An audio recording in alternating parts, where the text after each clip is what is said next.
Unit 4, Haunted by the Past. Chapter 2, The Bell Witch. Page 73. The Bell Witch. In 1817, one of the most well-known hauntings in American history took place in the small town of Adams, Tennessee.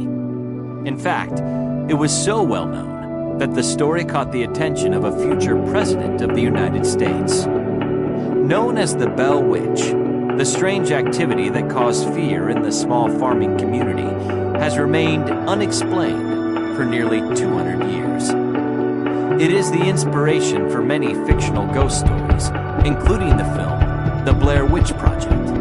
Although they both attracted a great deal of public interest, the facts of the Bell Witch story share little in common with those created for the Blair Witch Project. Because it really happened, the Bell Witch story is perhaps much more frightening. Like many stories, certain details of who or what the Bell Witch was vary from version to version. The prevailing account is that it was the ghost of a woman named Kate Batts, a mean old neighbor of John Bell. Batts believed Bell cheated her in a land purchase, and on her deathbed, she swore that she would haunt John Bell and his family. This version appears in a Tennessee guidebook published in 1933.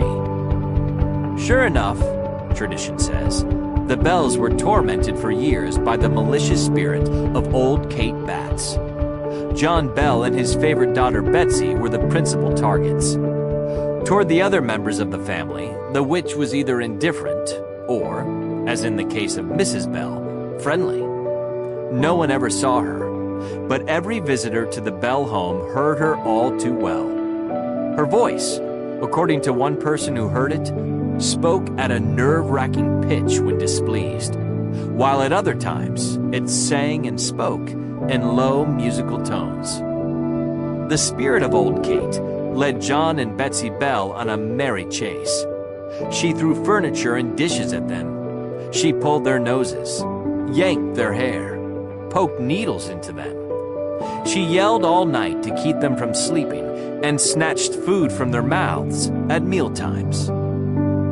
News of the Bell Witch spread quickly. When word of the haunting reached Nashville, one of its most famous citizens, General Andrew Jackson, decided to gather a group of friends and go to Adams to investigate. The future president wanted to come face to face with the phenomenon and either expose it as a hoax or send the spirit away. According to one account, Jackson and his men were traveling over a smooth section of road when suddenly the wagon stopped. The men pushed and pushed, but the wagon could not be moved. The wheels were even removed and inspected. Then came the sound of a voice from the bushes saying, "All right, General, let the wagon move on. I will see you tonight." The astonished men could not find the source of the voice. The horses then unexpectedly started walking on their own, and the wagon moved along again. Jackson indeed encountered the witch that night and left early the next morning, claiming he would rather fight the British than the Bell Witch. The haunting of the Bell House continued for several years, ending with the ghost's ultimate act of vengeance. In October 1820, John Bell suffered a stroke. In and out of bed for several weeks, his health never improved. The Tennessee State University in Nashville recounts this part of the story. On the morning of December 19th, he failed to awake at his regular time. When the family noticed he was sleeping unnaturally, they attempted to rouse him. They discovered Bell was in a stupor and couldn't be completely awakened. John Jr. went to the medicine cupboard to get his father's medicine and noticed it was gone, but a strange vial was in its place. No one claimed to have replaced the medicine with the vial. A doctor was summoned to the house. The witch began taunting that she had placed the vial in the medicine cabinet and given Bell a dose of its contents while he slept.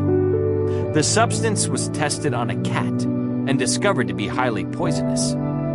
John Bell died on December 20th. Kate was quiet until after the funeral. However, after the grave was filled, the witch began singing loudly and joyously until all of John Bell's friends and family left his graveside. A few explanations of the Bell Witch phenomena have been offered over the years. One is that the haunting was a hoax created by Richard Powell, the school teacher of Betsy Bell and Joshua Gardner, the boy with whom Betsy was in love. It seems Powell was deeply in love with Betsy and would do anything to destroy her relationship with Gardner. Through a variety of tricks, and with the help of several friends, it is believed that Powell created all of the ghostly effects to scare Gardner away. In fact, Gardner eventually did break up with Betsy and left the area. It has never been satisfactorily explained, however, how Powell achieved all the effects.